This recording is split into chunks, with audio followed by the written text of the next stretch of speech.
vamos a hablar de un tema muy importante. Pues debemos conocer los fundamentos de la dinámica de los fluidos y del ultrasonido del equipo de facomulsificación para poder llevar a cabo una intervención con conclusiones adecuadas, con los resultados satisfactorios. Y como bien lo dice su nombre, la cirugía de facomulsificación es una cirugía dinámica y de acuerdo a las situaciones que se nos van a ir presentando, pues debemos hacer modificaciones y gracias a las herramientas que nos va a aportar este seminario, pues vamos a conocer cuáles van a ser las opciones que tenemos según cada escenario.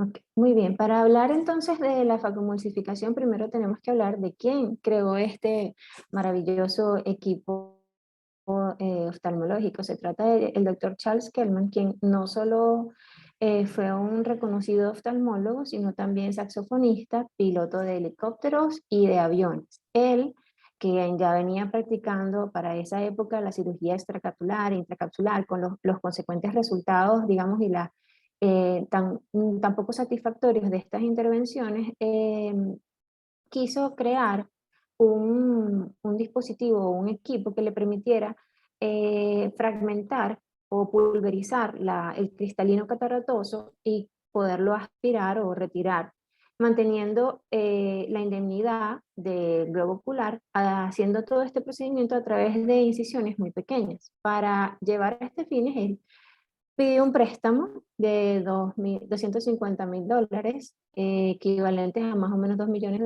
a la fecha, con los cuales debía desarrollar el equipo que en su mente o que en sus sueños él pensaba crear, pues.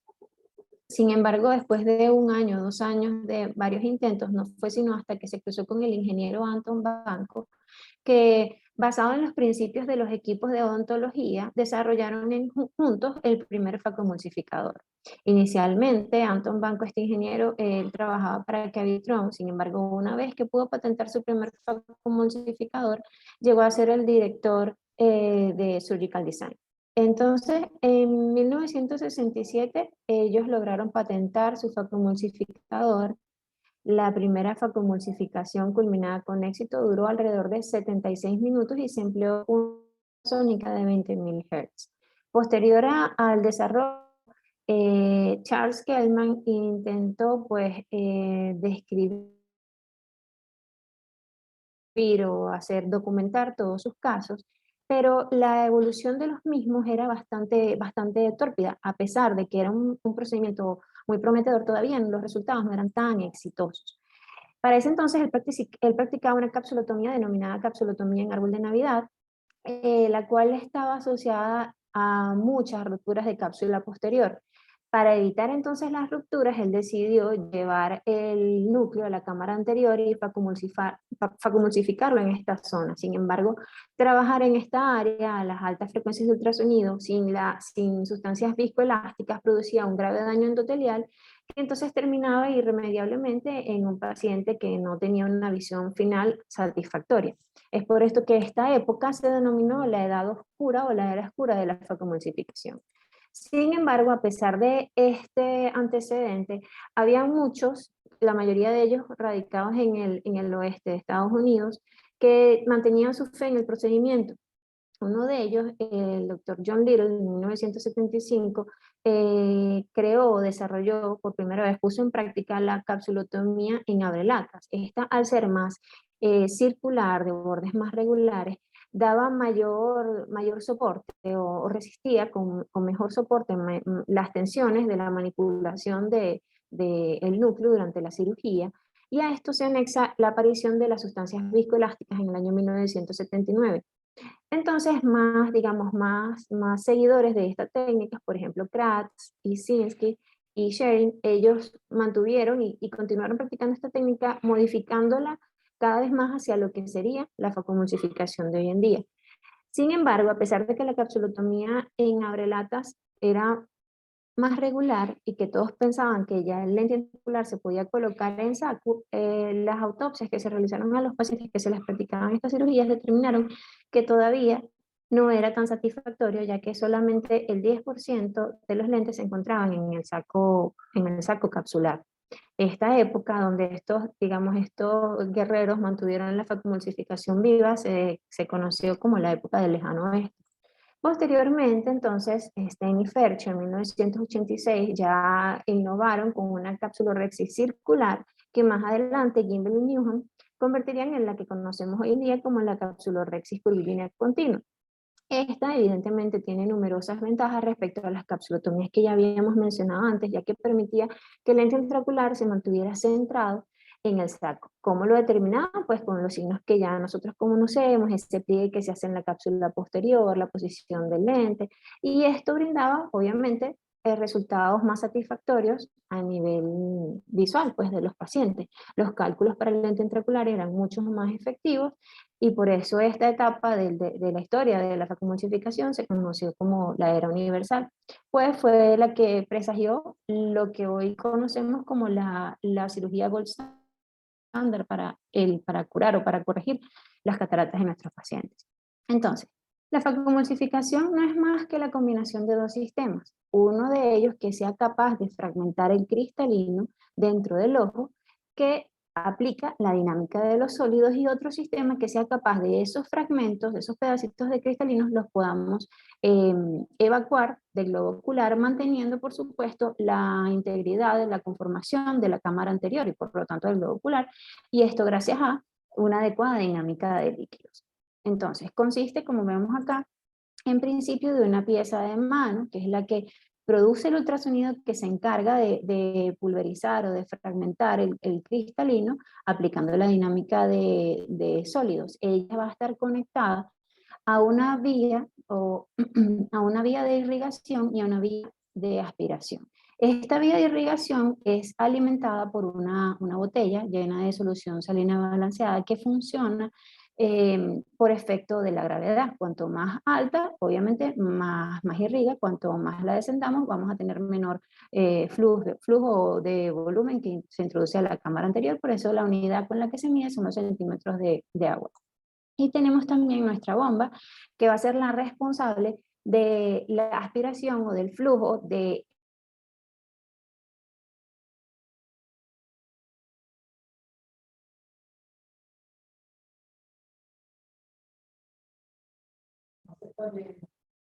No se oye.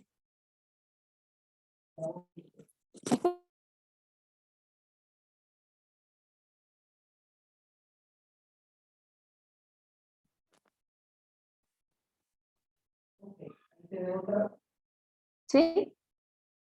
Ok. Este sistema hidrodinámico cerrado, pues a pesar de que hacemos varias incisiones, se supone que estas deben ser herméticas para que el equilibrio de los fluidos que ingresan y egresan del globo ocular, aunque esto no es 100% cierto, pero este es el principio del que parte esta afirmación. Y lo más interesante de todo es que lo vamos a controlar todo, en vez de con la palma de nuestras manos, pues con nuestro pie.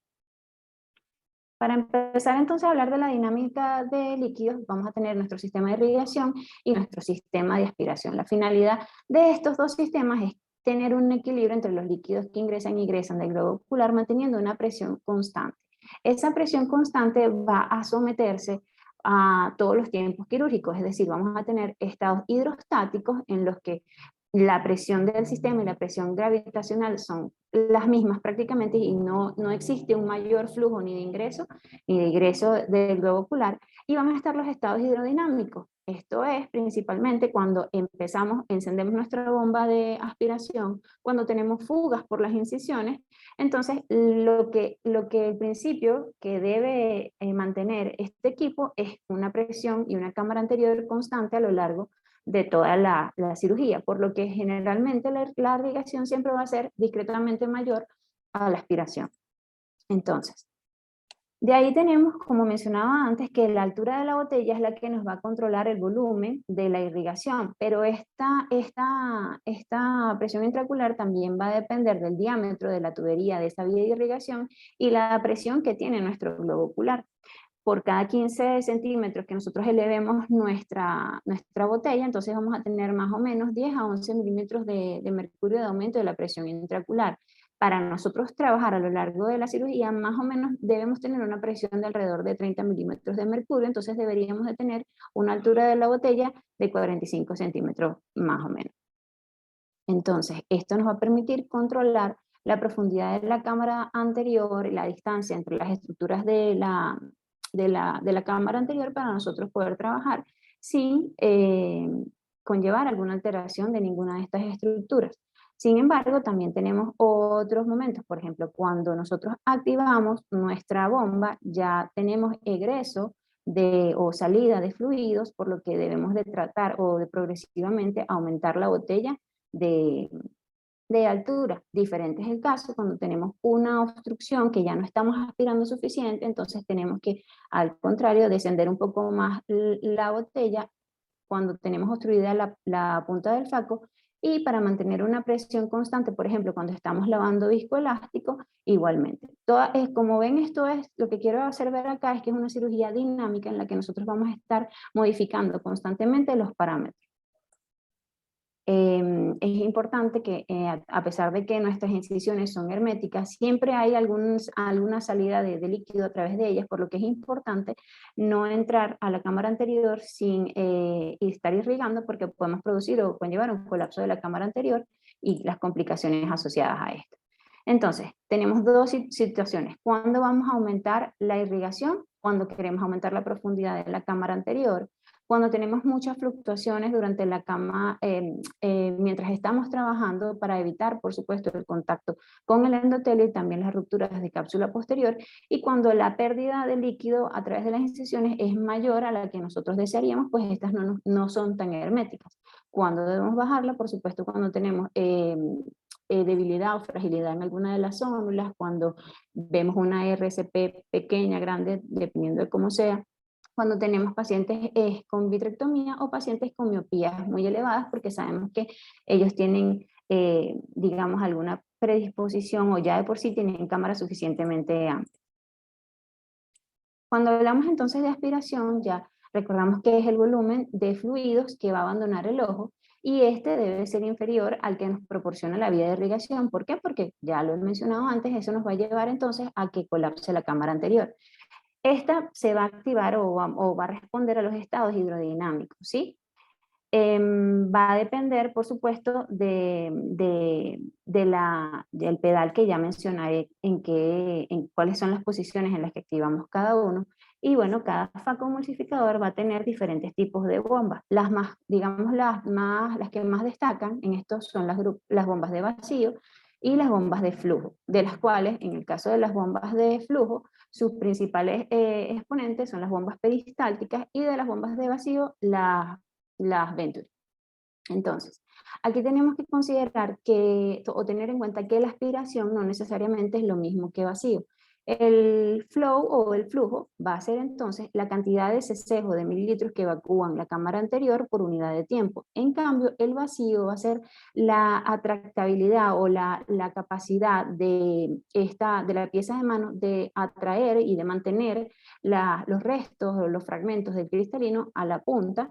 Y obviamente en el caso de las bombas de flujo y las bombas de vacío van a tener diferentes métodos para alcanzar el vacío máximo, y de eso va a depender de su rise time. Entonces, para ser un poco más específico, vamos a hablar de las bombas peristálticas. En este caso, como ven en la imagen, es un cilindro que está dotado de varios cilindros o rombitos esferas más pequeñas, y este cilindro principal gira con una vía de aspiración, una manguerita, pues un tubo, que debe ser flexible, y en la medida que el cilindro gira, pues va a producir una presión o un flujo en el sentido de la rotación de los cilindros. También están las de scroll, que funcionan algo así como un pergamino. Van a tener tres fases. En la primera se introduce el líquido, en la segunda fase, como vemos aquí, el líquido se aísla y posteriormente es evacuado de la bomba. Estas son de las principales exponentes de las bombas peristálticas, de las bombas de flujo, las peristálticas y las de scroll. Luego vamos a tener las bombas de vacío. En este caso, no tenemos unas mangueras flexibles como en el caso de las peristálticas, sino que se trata de compartimentos que son más rígidos. Esta funciona con gas comprimido. En la medida que el gas comprimido fluye a través de esta tubería que vemos acá, genera un vacío que hace o atrae los fluidos que se encuentran en este casedo, este reservorio, hacia el área del desagüe de esta vía.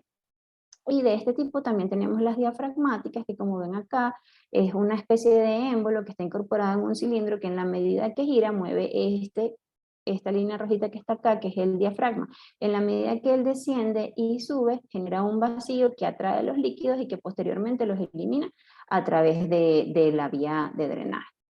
Entonces, ¿por qué son importantes los conceptos que mencionaba acá? Porque las bombas de flujo no van a generar vacío de forma primaria. El vacío en estas bombas se va a generar de forma secundaria solo cuando la punta del faco está ocluida, diferente al caso de las bombas de vacío en las cuales tienen, o sea, van a generar vacío, como ya vamos a especificarlo un poco más adelante.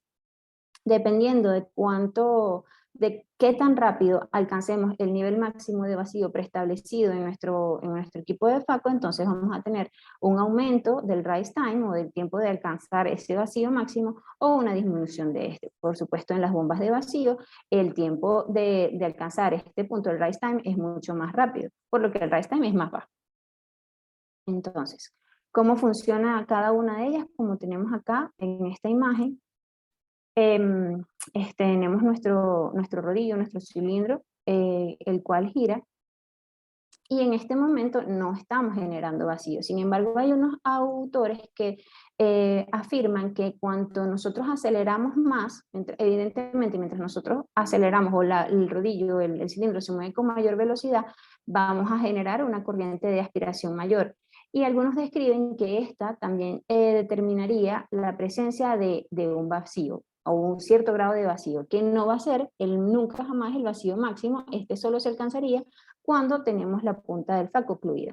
También es importante aquí otras variables a considerar, como son la elasticidad y lo delgado de las paredes de la tubería o de la manguerita que está incorporada a nuestro rodillo, ¿sí? A nuestro cilindro.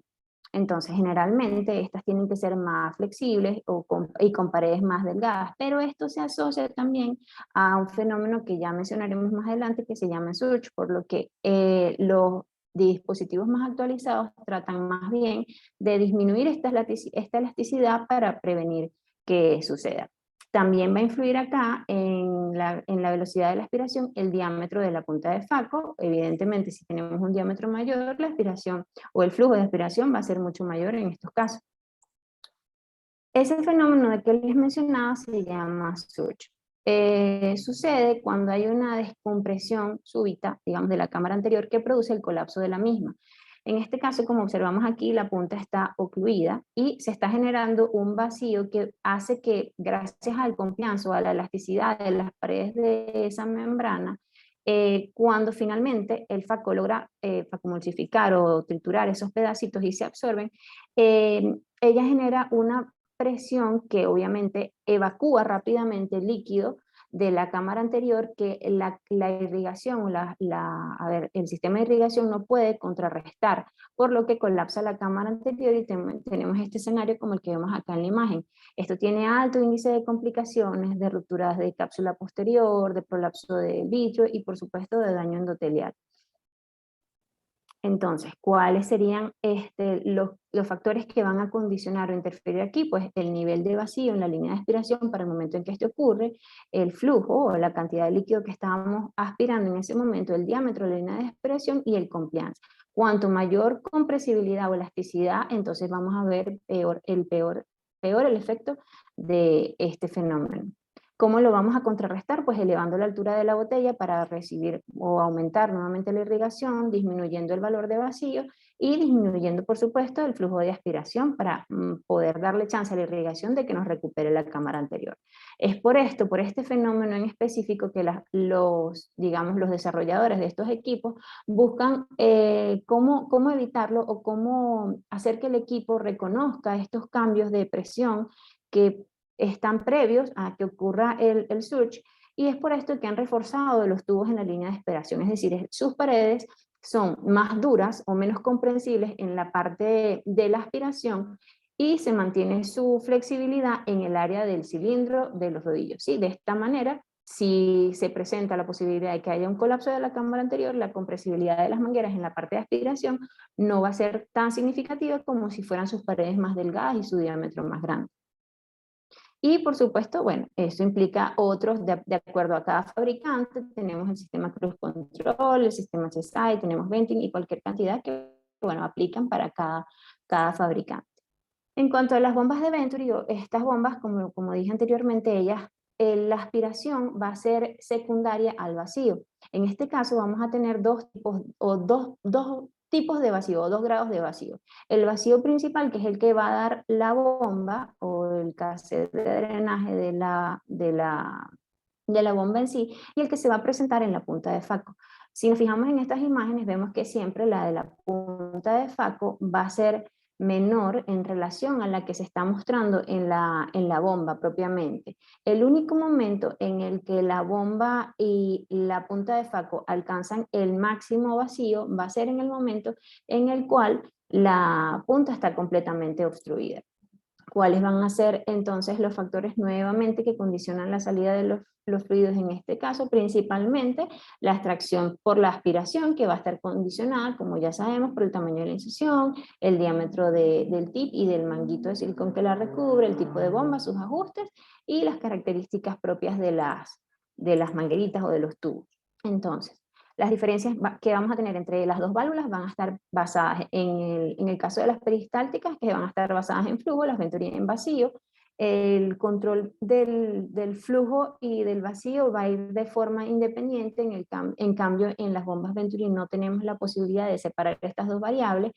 En las peristálticas el vacío lo vamos a generar de forma secundaria solamente cuando incluimos el tip o la punta del faco, a diferencia de las de Venturi, y una de las más llamativas es la rigidez de los compartimientos o de las estructuras que conforman las bombas de Venturi, diferentes a las peristálticas.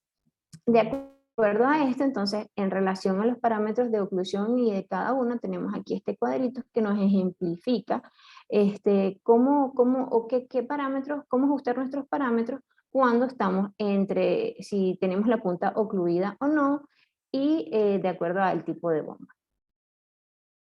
Entonces, ¿cuáles son más o menos los parámetros de aspiración que vamos a manejar? Alrededor de 25-45 mililitros por minuto. Sin embargo, dependiendo de la situación, podemos aumentarlos, como sería, por ejemplo, cuando ya hemos retirado, digamos, los fragmentos más duros, ya no tenemos riesgo de agarrar inadvertidamente una estructura y queremos aumentar la velocidad del procedimiento, o cuando queremos disminuir el rise time, ¿sí? Y en cuanto a los parámetros de vacío, va a estar alrededor de los 90 a los 500 milímetros de mercurio. Cuando vamos a bajar la aspiración, cuando queremos bajar la velocidad de circulación de los fluidos y de los fragmentos que están dentro de la cámara anterior, cuando queremos aumentar el rise time, es decir, no necesitamos alcanzar el vacío rápidamente, cuando tenemos profundas fluctuaciones de la cámara anterior, RCP, fragilidad sonular y por supuesto cuando presentamos el fenómeno catastrófico que mencionábamos antes, que es el SOCH. Entonces, como les mencionaba antes, el pedal de faco va a ser quien nos va a controlar todo este procedimiento, toda la cirugía. Él va a tener diferentes posiciones. La primera, como vemos acá, es la posición 0, que en este momento no hay movimiento ni de líquidos, ni fluidos, ni absolutamente nada. En este momento no estamos en cámara anterior. Cuando colocamos nuestra pinza en cámara anterior debemos entrar irrigando, por lo que nuestro pedal va a estar en la posición 1, como vemos acá. En este momento solamente vamos a tener activa la irrigación. Si continuamos presionando el pedal, llegaremos a la posición 3, donde activamos no solo la irrigación, sino también la aspiración. Y una vez que continuamos descendiendo, entonces empezamos a hacer o activamos el ultrasonido y empezamos a hacer facomulsificación.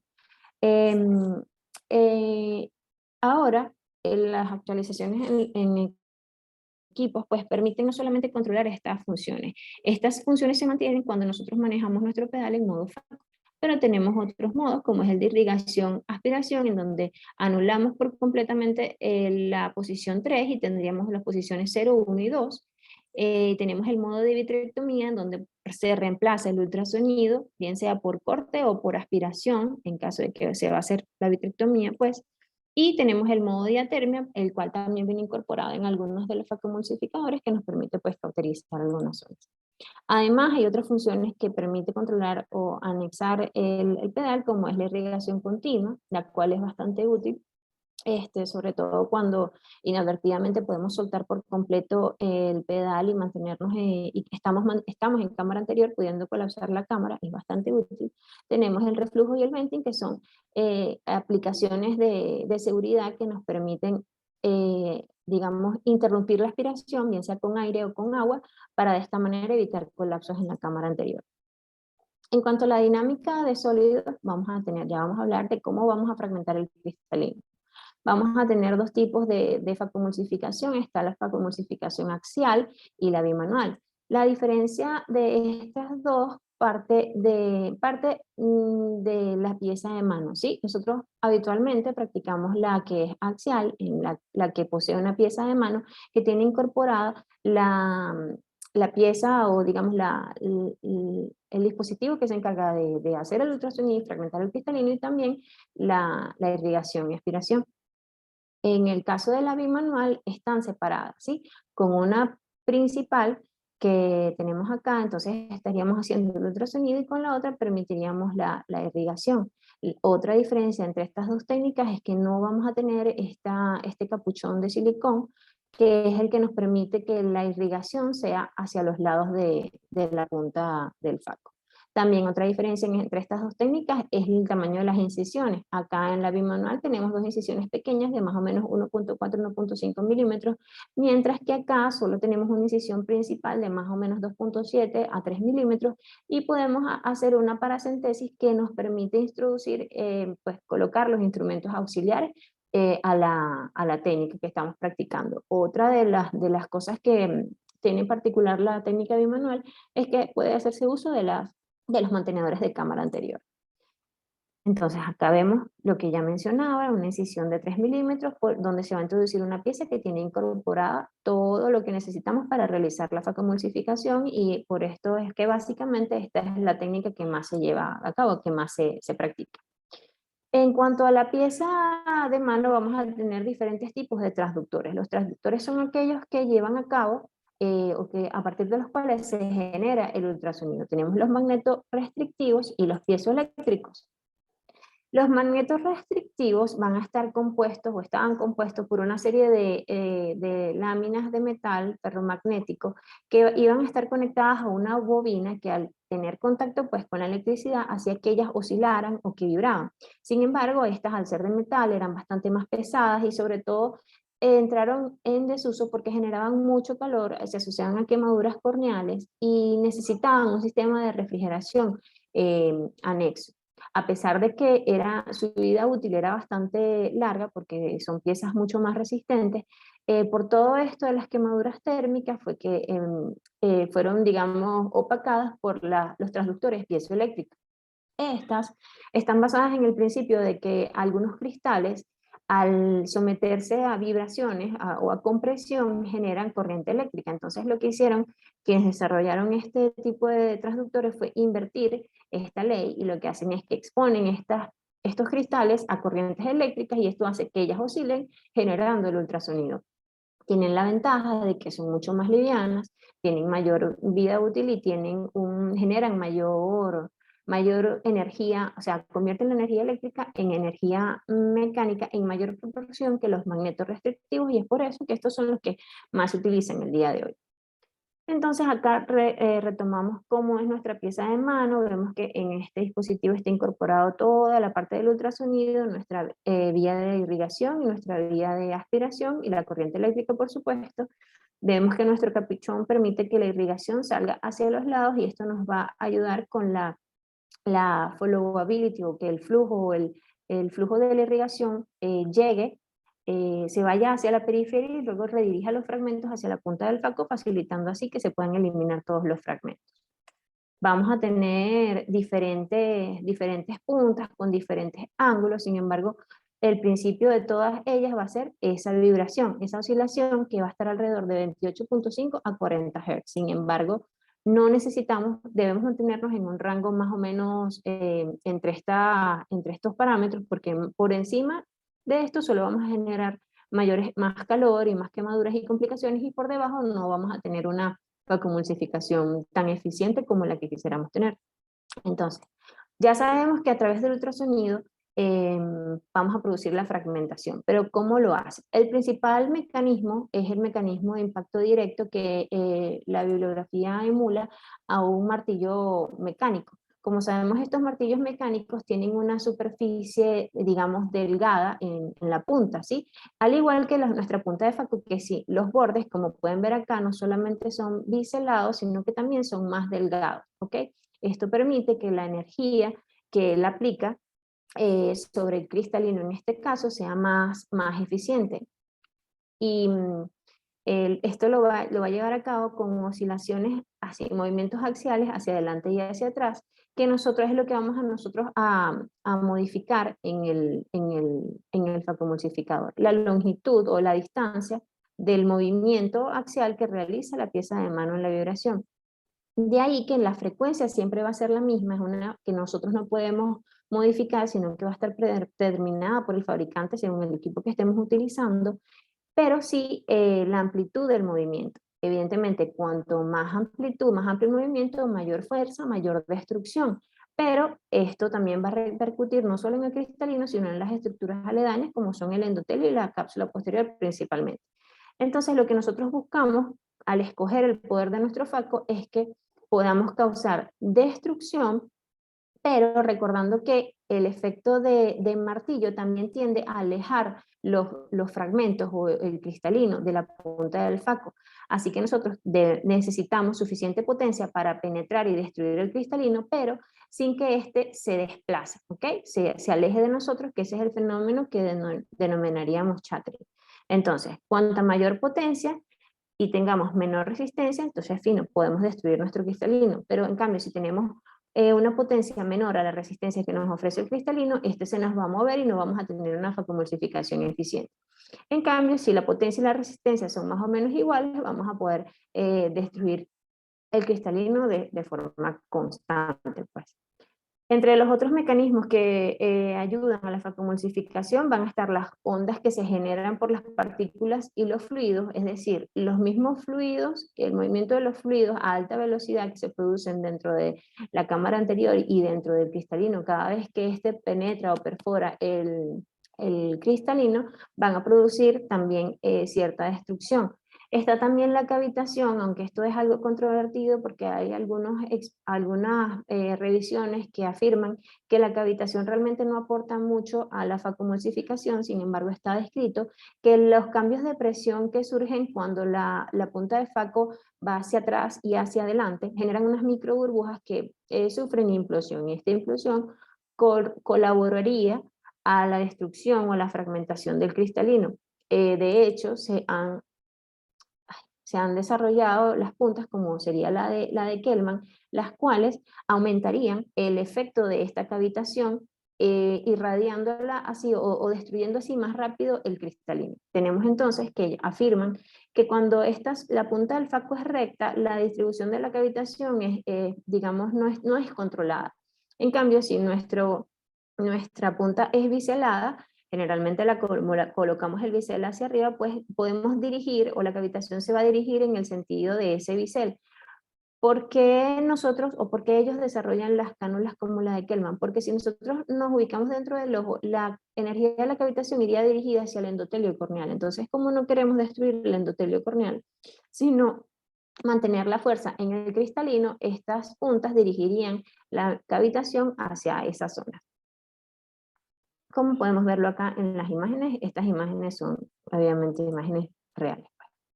En cuanto a la modulación de la energía, recordemos que la vacuumulsificación lo que está buscando es la máxima eficacia con un mínimo consumo de energía y con el menor efecto térmico que obviamente nos pueda conllevar a daños en las estructuras aledañas al cristalino. vamos a tener diferentes modos entonces de exponer o de proporcionar energía durante la facomulsificación. Tenemos el primer modo, que es el modo continuo.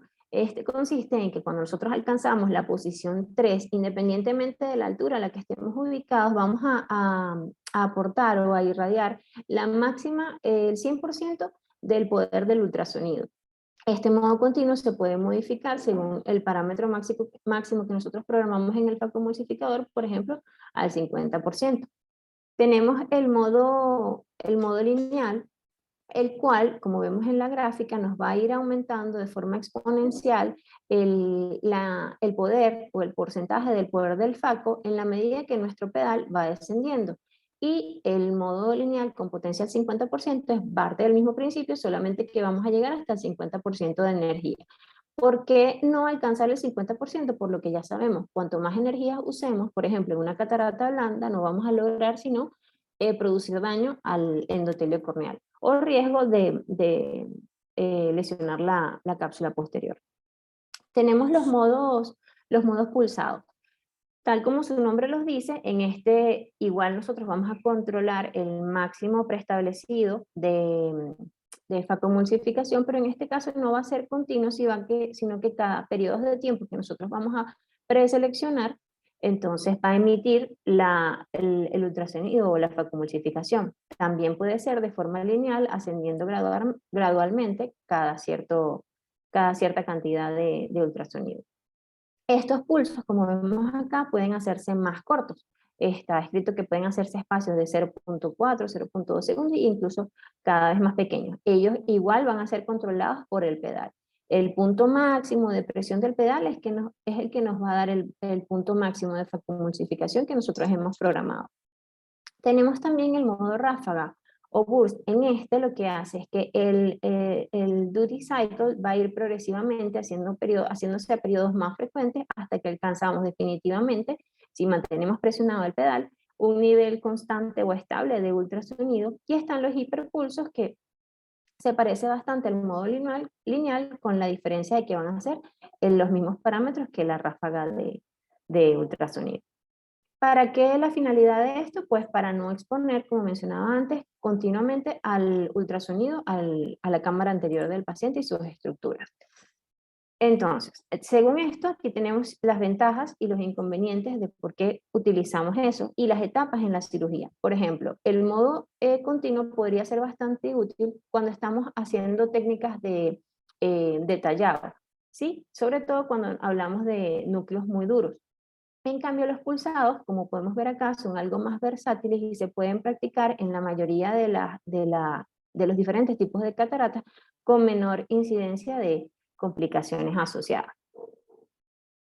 También este es otro ejemplo, otro autor que practica el FacoChop describe acá, aquí podemos ver cómo se modifican los parámetros dependiendo de la etapa de la cirugía y de la dureza del tejido que estamos emulsificando en ese momento. De esa manera vemos que aquí, por ejemplo, en una catarata dura tenemos un vacío mayor y un poder superior al que vamos a ver, por ejemplo, cuando estamos en etapas con núcleos más moderados, ¿sí?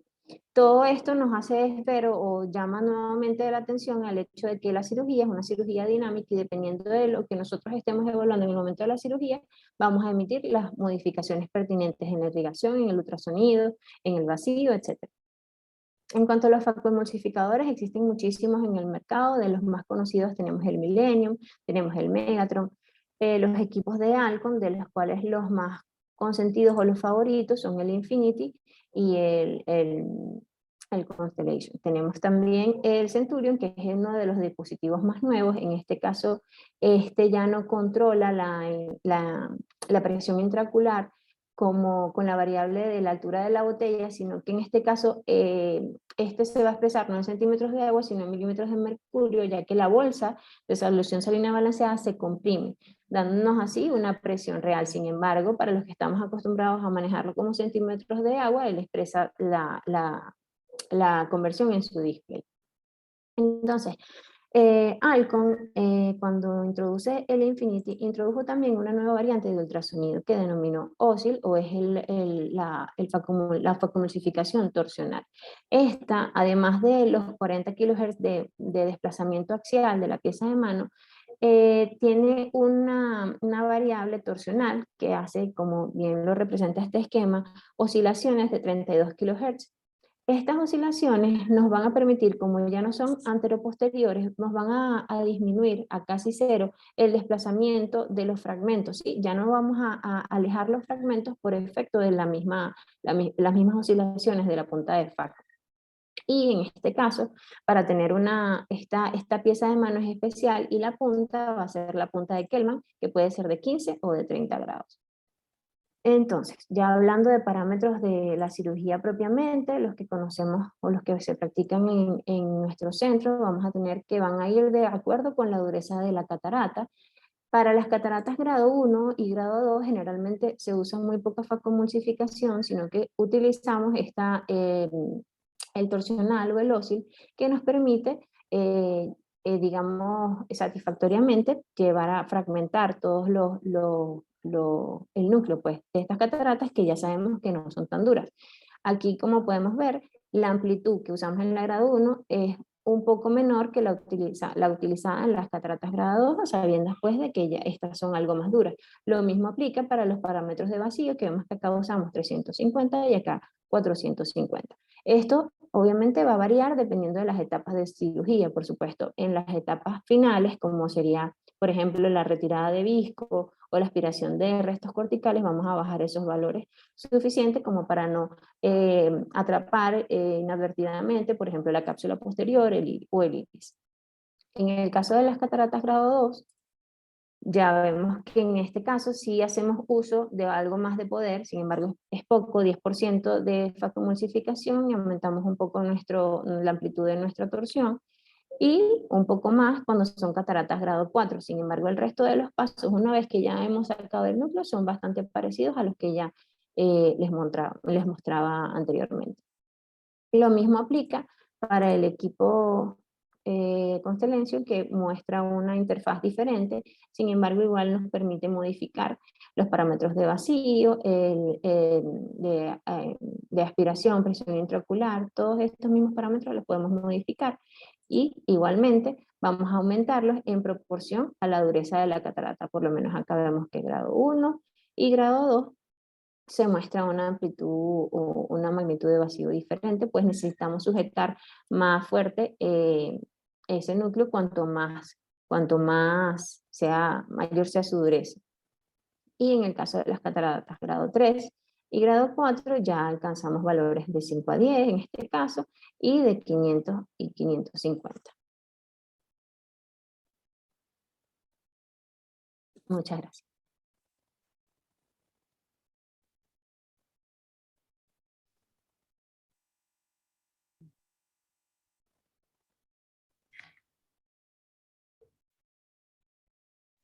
Bueno, felicitaciones, Laura. Súper didáctica tu exposición. Es un tema de verdad bien complejo, y la forma gráfica como lo presentaste, pues permitió de verdad una excelente comprensión y, wow, un excelente repaso también. Al final, los equipos de FACO han ido evolucionando para convertirse en equipos mixtos, pues ya no es meramente bomba Venturi, bomba peristáltica, sino que son equipos mixtos, que son los que han permitido, bueno, que se optimice, ¿no?, el resultado, que al final su finalidad última es disminuir el tiempo de ultrasonido que se emite a través de la punta de FACO, y mejorar al máximo el Sorge, que es el que va a permitir que siempre mantengamos una cámara anterior formadita y estable, no importa en qué paso de la facomulsificación estemos, ¿ok? Entonces, bueno, son estos últimos equipos de los que hablaste que nos permiten, pues, trabajar con sistemas mixtos, ¿no? Bueno, no te puedes olvidar del que estamos usando del que estamos usando en el hospital. Ese es el Millennium, ¿no? Eh, nos está sirviendo para la formación de ustedes, pues las muchachas están operando en el hospital de Llanito, y bueno, cuando uno, digamos, está trabajando en equipos Infinity, Constellation y similares, bueno, luego cuando vas al Millennium te das cuenta que tienes que cambiar totalmente los parámetros porque la diferencia, tanto en la punta de Faco, que lo explicaste todo muy bien ahorita, bueno, es solo el equipo Faco lo que ha evolucionado, es que son las puntas también, ¿no? Entonces ahí uno tiene que modificar una cantidad de parámetros, sin embargo sigue siendo un caballito de batalla, sobre todo porque todavía lo tenemos en los hospitales, y que sabiendo cuadrar bien los parámetros según el grado de cataratas, pues resultan espectacularmente buenos también, ¿no? Luego, el usar modos pulsados, modos continuos o fijos, depende por supuesto de cada cirujano y del gusto de cada cirujano. Algunos lo cambian también según el tipo de catarata, y a la final se trata de operar y operar y operar para ir alcanzando los parámetros individuales que a cada quien le gustan. Nosotros acá en IMOC, pues si te das cuenta en los equipos, cada cirujano ha ido guardando sus parámetros que le gustan, porque al final los parámetros funcionan diferente en las manos de cada cirujano. Pero está muy bien los rangos de parámetros que expusiste, porque bueno, dan una idea para los cirujanos que están comenzando y que bueno, luego van ajustando. Nosotros, por ejemplo, cuando están comenzando, preferimos que usen vacíos y niveles de aspiración más bien bajos. Ya luego los cirujanos más experimentados les gusta trabajar ya con niveles más altos, pero bueno, eso se va afinando en el camino. Luego las puntas de Faco, bueno, eso es un tema súper importante también, han ido cambiando no solo en su tecnología general, sino también en su diámetro para permitirnos trabajar cada vez con incisiones más pequeñas. Y al final también la finalidad es utilizar la menor cantidad de ultrasonido posible, y por eso surgieron estos métodos óseo torsionales que nos permite con otros recursos ir destruyendo el cristalino y usar la menor cantidad de ultrasonido posible. A nosotros en general, en IMOC, a casi todos nos gusta no poner parámetros fijos, sino que uno los pueda ir aumentando con el pedal. Entonces, por ejemplo, para una catarata grado 1, uno pone 0 ultrasonido. Bueno, esto es grosso modo, ¿no? A veces cambia intraoperatoriamente los parámetros, ¿no? Pero, por ejemplo, para una grado 2, entonces uno le pone de 0 a 5. Entonces allí uno puede ir graduando según como uno ve que se va comportando el núcleo. Entonces uno decide si le pone un poquito más, un poquito menos. Y luego cuando son grado 3 o grado 4, entonces uno dice, bueno, vamos a graduarlo entre 5 a 10% de facomulsificación, y también uno le va dando al pedal y según el comportamiento pues va decidiendo cuando solo aspira, cuando ya es aspiración más ultrasonido, y cuando ya y qué cantidad de ultrasonido vas a emitir. Entonces, bueno, ahí el pedal y el oído forman una dupla muy importante, porque entonces uno con lo que va oyendo va viendo en el comportamiento de la facomulsificación y le va dando en el pedal, entonces uno logra digamos, el parámetro que consideramos ideal para que el endotelio sufra lo menos posible, la cirugía se prolongue lo menos posible y sea lo más efectiva, pues, en general, ¿ok? Pero excelente, me encantó, te felicito, y le paso la palabra al doctor Perazo para que complemente lo expuesto. Hola, buenas ya noches para todos.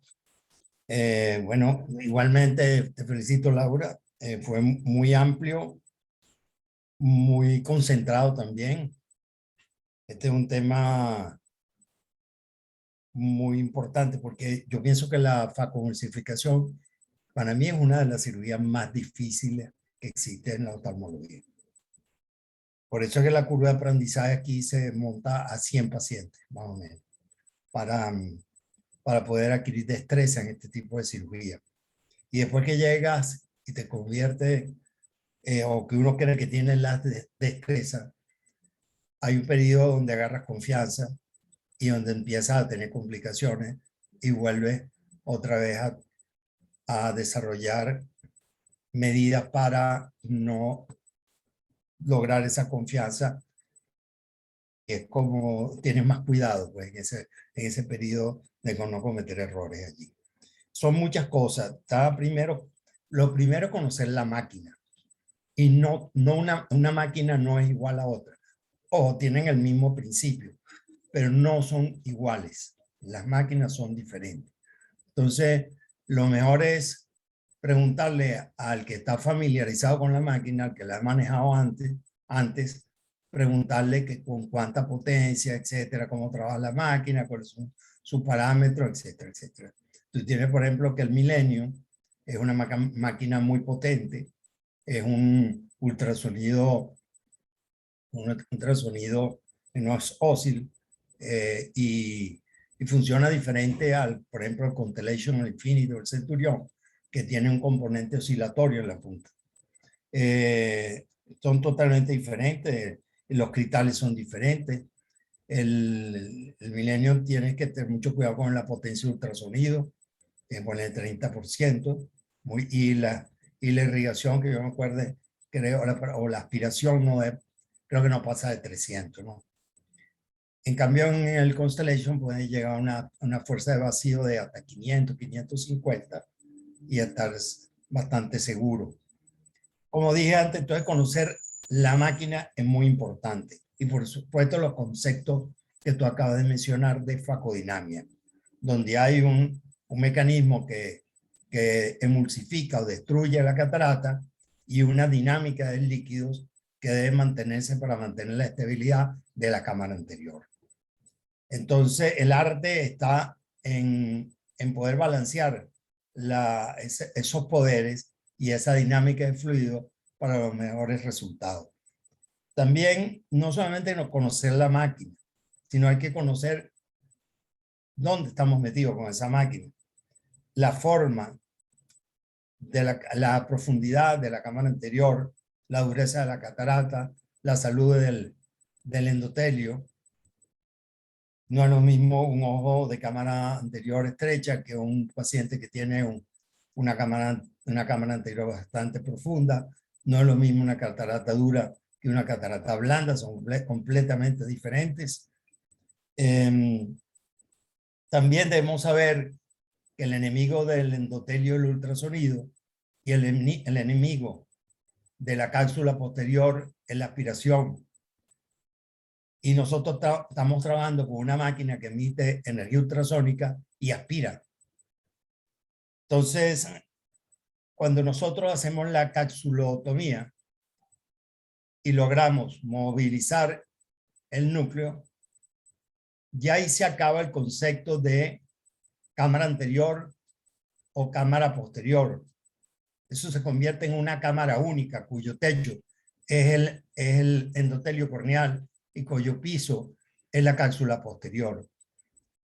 Y si queremos estar seguros, ¿qué es lo que vamos a hacer en ese espacio? Tenemos que irnos al centro porque tiene forma de un platillo volador, es como un uso. Y tiene que estar, y a medida que nos acercamos a la periferia, nos encontramos con que ese techo y ese piso se acercan. Y además de eso nos estamos acercando a la periferia, que es donde está el iris. Entonces, anatómicamente tenemos que estar muy claros dónde estamos y qué es lo que estamos usando. Entonces, imaginariamente, el sitio más lógico es que imaginariamente dividamos ese espacio del techo al piso, o sea, del endotelio de la cápsula posterior, en 3 pedazos. El tercio anterior, tercio medio y tercio posterior.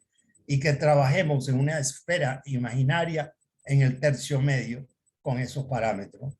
Y si por alguna razón tenemos que acercarnos al endotelio, bajamos el poder de ultrasonido.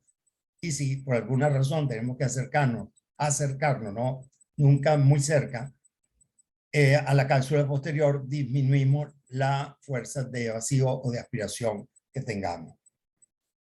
Y la otra muy importante es conocer la técnica con la cual nosotros vamos a realizar la catarata. Algunos usan, bueno, Divide and Conquer, que ya está muy trillado, ya es una técnica muy vieja porque se invierte mucho ultrasonido, pero hay que recordarla. El Stop and Chop, el Faco Flip, se usa también otro instrumento, ¿no? Otro instrumento o también una combinación de ellos. Entonces, la unión del conocimiento de la facodinamia, la máquina, la anatomía del ojo, y no solamente de ojo, sino de ese ojo que vamos a operar, que es la dureza de la catarata, la amplitud del espacio de cámara anterior y el estado de salud del endotelio, y el conocimiento de la técnica, la mejor técnica, y el mejor. Entonces, ahí, de la combinación de todas estas cosas, obtenemos los resultados deseados, que es el menor traumatismo posible para el paciente y una pronta recuperación. Excelente. Bueno, vamos a tener oportunidad de hablar de las distintas técnicas de facoemulsificación.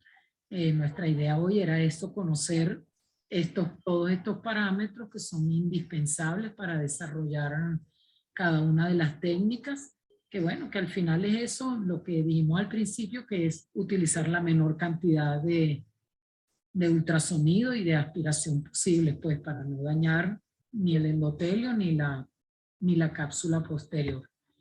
Bueno, luego en posteriores seminarios vamos a hablar de las técnicas, así que los esperaremos. Bueno, por aquí creo que fue el doctor Ciso.